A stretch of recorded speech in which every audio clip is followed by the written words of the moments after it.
Hi everyone, কেমন আছো সবাই তোমরা? আজ সারাদিন কি করলাম তোমাদের সাথে এই ছোট্ট একটা মিনি ব্লগে শেয়ার করব।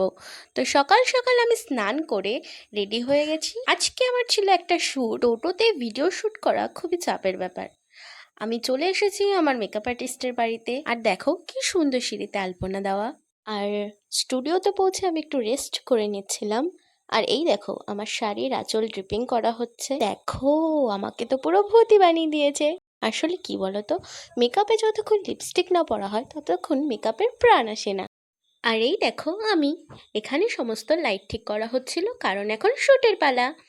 আর আমার শ্যুট শেষ, এখন সব কিছু খোলার পালা। আর আমি এই দিদিভাইকে বলছিলাম এত সুন্দর মেকআপ করার পর মেকআপটা আর তুলতে ইচ্ছা করে না। আর সেটা শুনে দিদিভাই হাসছিল। তো আয়নার সামনে দাঁড়িয়েছি, আর একটু ঢং করবো না, এটা হয় কোনোদিনও। খুব সুন্দর সাজিয়েছিল আজকে। আর এই দিদিভাইটা খুব সুন্দর আমার চুলটি বেঁধেছিল।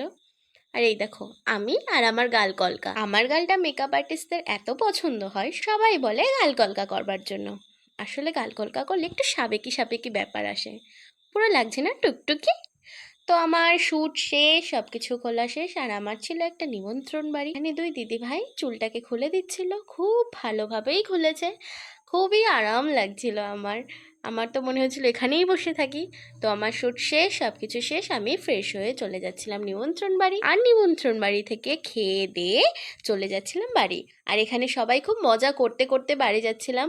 আসলে ভাই বোনরা এক জায়গায় থাকলে যা হয় আর কি। তো আমি বাড়ি পৌঁছে ফ্রেশ হয়ে জামা কাপড় বদলে নিয়েছি। তো চলো টাটা।